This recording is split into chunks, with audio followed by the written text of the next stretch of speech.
Once we finish all the measurement, we are ready to shut down all the electronics and remove the sample from the chamber. The X-ray will shut down itself right after the measurement, and the electron neutralizer will also shut down itself if there's no measurement for 30 minutes. So the only electronic we will need to shut down manually is the ion gun. And the shutdown procedure is very similar to the startup procedure, but in a reversed order. So first, we need to go to the thermal valve control unit and flip that switch from the set point to limit position. So that will cut off all the argon supply. As a result, the extractor pressure will reduce to 0 in tenths of a second. Next, let's go back to the ion gun tab and make sure the extractor pressure shows 0, and then uncheck the extractor pressure box and also click the off button in the ion gun setup tab. Finally, let's go to the watcher window and click pump intro button. This will switch the pumping line from the argon ion gun back to the introduction chamber.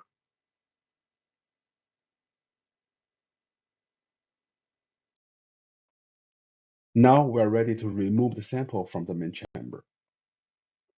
First, we will need to turn on this cold cathode gauge again to check the load log pressure. We can only transfer the sample out if the pressure in the introduction chamber is better than 1.2 by -6 torr. So once the pressure is confirmed, just go ahead and shut the thing down again. Next, let's go to the stage tab again and push the extract sample button. This will move the sample to the transfer position and also bring up this extract window. So here's a window to show the sample motion after push that extract sample button.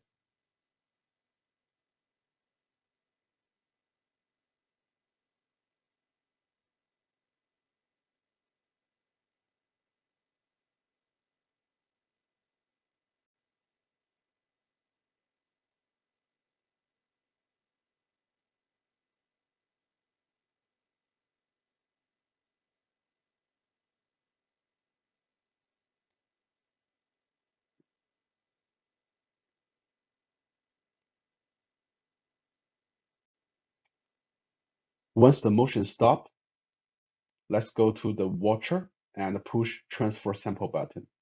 That will open the gate valve between the sample introduction chamber and the main chamber. And then push sample transfer arm all the way in. So that will allow us to grab the sample using that fork. Next, let's go ahead and push the down Z button in that extract window. That will move the stage away from the sample.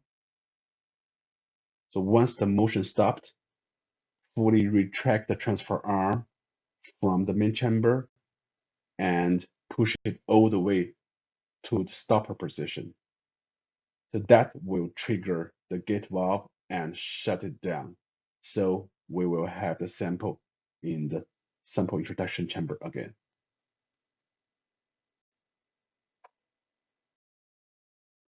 Finally, we are ready to remove the sample from the introduction chamber. If you compare this procedure to the sample loading procedure, you will find that the only difference here is to remove the sample instead of load the sample into the fork. So to remove the sample from the introduction chamber, first, again, let's check the valve position between the main chamber and the introduction chamber and make sure that gate valve is physically closed, indicated by this white mark. Next, Go ahead, open the main valve of the nitrogen gas bottle. Third, go to the Watcher software and click the backfill intro button. That will start venting the sample introduction chamber. Once the pressure reaches 1 bar plus 5 Pascal or 1 atmosphere, then you can go ahead and remove the lid of the chamber and pick up your sample from the fork.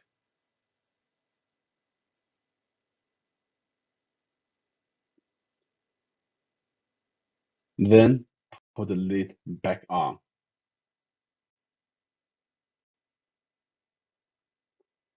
Go back to Watcher again and press the pump intro button to seal the introduction chamber.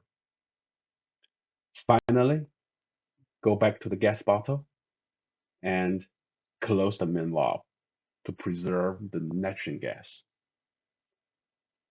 So now you have the sample all the way out of the chamber and you can leave the system alone.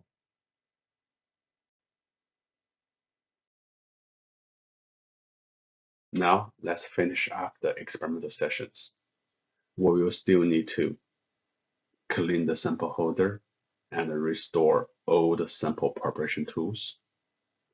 Turn off the video camera monitor and the light source. Use SRF flash drive to transfer the data from the system control computer to the kiosk computer and send them back to yourself for future data analysis. Log off the session using a lab kiosk. And finally, check the lab and leave the room. This will conclude our training video.